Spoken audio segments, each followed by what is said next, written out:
एक समय की बात है, ब्रह्मा आदि देवताओं ने पुष्प आदि विविध उपचारों से महेश्वरी दुर्गा का पूजन किया। इससे प्रसन्न होकर दुर्गा तिनासिनी दुर्गा ने कहा, देवताओं, मैं तुम्हारी पूजन से संतुष्ट हूँ। तुम्हारी जो इच्छा हो मांगो, मैं तुम्हें दुर्लभ से दुर्लभ वस्तु प्रदान करूँगी। दुर्गा का यह वचन सुनकर देवता बोले, देवी, हमारे शत्रु महिषासुर को, जो तीनों लोगों के लिए कंटक था, आपने मार डाला। इससे संपूर्ण जगत स्वस्थ एवं निर्भय हो गया। आपकी ही कृपा से हमें पुनः अपने अपने पद की प्राप्ति हुई है। आप भक्तों के लिए कल्पवृक्ष हैं।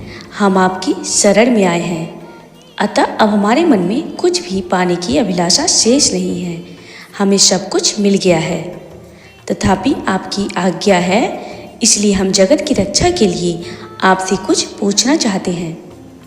महेश्वरी, कौन सा ऐसा उपाय है जिससे शीघ्र प्रसन्न होकर आप संकट में पड़े जीव की रक्षा करती हैं? देवेश्वरी, यह बात सर्वथा गोपनीय हो तो भी हमें बताइए। देवताओं के इस प्रकार प्रार्थना करने पर दयामयी दुर्गा देवी ने कहा, देवगण सुनो, यह रहस्य अत्यंत गोपनीय और दुर्लभ है। मेरे 32 नामों की माला सब प्रकार की आपत्ति का विनाश करने वाली है। तीनों लोकों में इसके समान दूसरी कोई स्तुति नहीं है। यह रहस्य रूप है, इसे बतलाती हूँ, सुनो।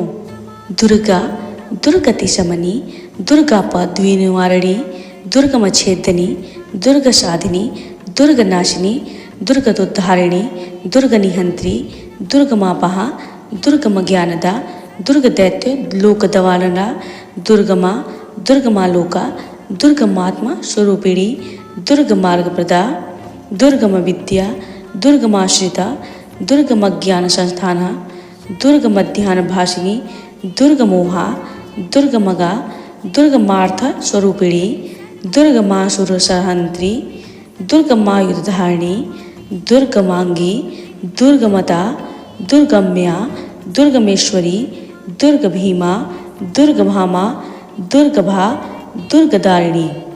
जो मनुष्य मुझ दुर्गा की इस नाम माला का पाठ करता है, वह निसंदेह सब प्रकार के भय से मुक्त हो जाता है। कोई शत्रुओं से पीड़ित हो अथवा दुर्भेद्य बंधन में पड़ा हो, इन 32 नामों के पाठ से संकट से छुटकारा पा जाता है। इसमें तनिक भी संदेह नहीं है। यदि राजा क्रोध में भरकर वध के लिए अथवा और किसी कठोर दंड के लिए आज्ञा दे दें, या युद्ध में शत्रुओं द्वारा मनुष्य घिर जाए अथवा वन में व्याघ्र आदि हिंसक जंतुओं के चंगुल में फंस जाए, तो इन 32 नामों का 108 बार पाठ मात्र से वह संपूर्ण भयों से मुक्त हो जाता है। विपत्ति के समय इसके समान भयनाशक उपाय दूसरा नहीं है। देवगण, इस नाम माला का पाठ करने वाले मनुष्यों की कभी कोई हानि नहीं होती। अभक्त, नास्तिक और सठ मनुष्य को इसका उपदेश नहीं देना चाहिए। जो भारी विपत्ति में पड़ने पर भी इस नामावली का पाठ स्वयं करता है या ब्राह्मणों से कराता है, वह सब प्रकार की आपत्तियों से मुक्त हो जाता है। सिद्ध अग्नि में मधुमेह से सफेद तीरों से इन नामों द्वारा 1,00,000 बार हवन करे तो मनुष्य सब विपत्तियों से छूट जाता है। जय माँ अम्बे, सब पे अपनी दया दृष्टि।